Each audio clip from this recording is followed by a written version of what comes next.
नमस्कार। आज हम स्पाइडरमैन के एमसीयू वाले सफर पे थोड़ी गहराई से बात करेंगे। कुछ ऐसे पहलू जो शायद छुपे रह गए हों। हाँ, बिल्कुल। हमारे पास एक स्क्रिप्ट आई है जिसमें 5 ऐसे दावे हैं या शायद थ्योरीज कह सकते हैं। अच्छा, हाँ, तो चलिए इसी स्क्रिप्ट को थोड़ा खंगालते हैं आज, देखते हैं इसमें क्या खास बातें हैं। ठीक है, देखते हैं।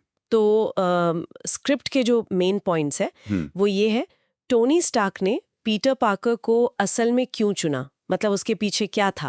हुँ, फिर डॉक्टर स्ट्रेंज और स्पाइडरमैन की जो दोस्ती है हुँ, उसके पीछे स्क्रिप्ट के हिसाब से क्या कोई गहरा राज हो सकता है। ओके। स्पाइडरमैन का सूट, उसकी एआई कितनी एडवांस्ड बताई गई है इसमें। हाँ, ये तो इंटरेस्टिंग लगता है। और हाँ, एक विलन जिसके बारे में कहा गया है कि उसका असली खतरा अभी आया ही नहीं है, कौन है वो। ओह! और आखिर में स्पाइडरमैन का फ्यूचर मल्टीवर्स के बाद कैसा हो सकता है इस सोर्स के मुताबिक। काफ़ी कुछ है इसमें तो। हाँ, तो चलिए पहले दावे से शुरू करते हैं। स्क्रिप्ट का पहला सीक्रेट, टोनी स्टार्क ने पीटर को क्यों चुना, उसका असली कारण। हुँ, ये सोर्स कहता है कि टोनी को लगता था पीटर भविष्य में एवेंजर्स को बचाएगा, जैसे ये उनका कोई छुपा हुआ प्लान था। देखिए ये बात इसलिए दिलचस्प है क्योंकि ये इशारा करती है कि एमसीयू कैरेक्टर्स के बीच शायद काफ़ी गहरी मतलब अनकही स्ट्रैटेजीज़ चलती रहती हैं। अच्छा।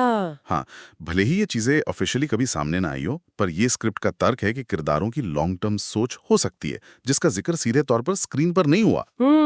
ये तो सोचने वाली बात है। बिल्कुल। अच्छा, दूसरा पॉइंट है डॉक्टर स्ट्रेंज और स्पाइडरमैन की दोस्ती। स्क्रिप्ट कहती है कि ये सिर्फ मैजिक और स्पाइडर पावर्स का कॉम्बिनेशन नहीं है, तो फिर क्या है?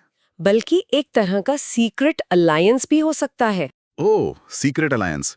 अगर इसे मतलब बड़े पिक्चर में देखें, तो स्क्रिप्ट का ये सजेशन ये दिखाता है कि फ्यूचर इवेंट्स के लिए कैरेक्टर्स के बीच गहरी स्ट्रेटेजिक पार्टनरशिप्स हो सकती हैं। सही। ये दिखाता है कि कैसे मतलब जो कहानियां ऊपर से अलग दिखती हैं, वो अंदर से जुड़ी हो सकती हैं। कम से कम इस सोर्स के एनालिसिस के हिसाब से तो यही लगता है। हाँ, ये तो है। अब आते हैं एक वाकई बहुत इंटरेस्टिंग दावे पर।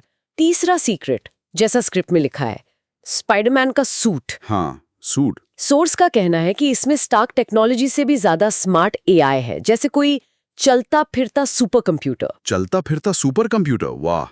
ये दावा तो स्पाइडरमैन की एबिलिटीज को सिर्फ फिजिकल सूट से कहीं कहीं आगे ले जाता है। बिल्कुल। ये उसकी टेक्नोलॉजिकल एज पर जोर देता है। ये ना सिर्फ उसे टेक्निकली पावरफुल बनाता है, बल्कि ये सवाल भी खड़ा करता है कि क्या इस एआई का अपना कोई एजेंडा हो सकता है? जैसे हमने स्टार्क टेक से जुड़ी दूसरी कहानियों में देखा है। हाँ, बिल्कुल वैसा ही। ये सब इस दावे के पॉसिबल इम्प्लीकेशंस हैं। ओके, चौथा और शायद इस स्क्रिप्ट का सबसे शॉकिंग दावा है, अच्छा, वो क्या है? एक ऐसा विलन जिसका असली रूप आना अभी बाकी है, मिस्टीरियो। मिस्टीरियो? वो तो हाँ, स्क्रिप्ट के अनुसार ये कॉमिक फैंस के लिए एक नाइटमेयर जैसा हो सकता है, एक ऐसा खतरा जो स्पाइडरमैन के दिमाग से खेलेगा। देखिए, इससे एक अहम सवाल उठता है कि एमसीयू कॉमिक बुक विलन्स को कैसे अडॉप्ट करता है, स्पेशली साइकोलॉजिकल थ्रेट्स के मामले में। सही कहा। मिस्टीरियो का कैरेक्टर तो पहले से ही धोखे पे बेस्ड था, तो स्क्रिप्ट का ये असली रूप वाला दावा ये सोचने पे मजबूर करता है कि उस कैरेक्टर की लेयर्स और कितनी डीप हो सकती हैं। हाँ यार, ये तो सच में सोचने वाली बात है। बिल्कुल। तो इन सब दावों का मतलब क्या निकलता है। स्क्रिप्ट का पांचवा सीक्रेट, स्पाइडरमैन का भविष्य। भविष्य। नो वे होम सिर्फ शुरुआत थी, ऐसा ये सोर्स मानता है।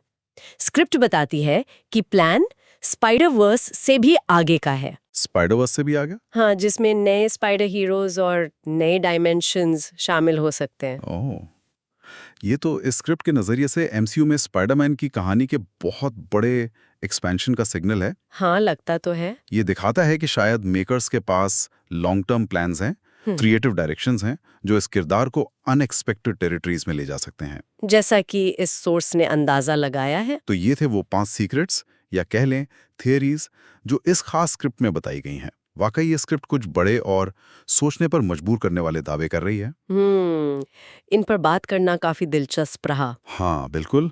इन छुपी हुई परतों और फ्यूचर पॉसिबिलिटीज को देखते हुए जिनका जिक्र इस सोर्स में किया गया है, ये सोचना वाकई दिलचस्प है कि एमसीयू के स्पाइडरमैन के बारे में हमारी और कौन सी धारणाएं हैं जिन पर शायद हमें दोबारा सोचना चाहिए। सही कहा। और क्या हो सकता है जो हमसे छूट रहा हो या जिसे हमने अब तक नजरअंदाज कर दिया हो। सोचने के लिए बहुत कुछ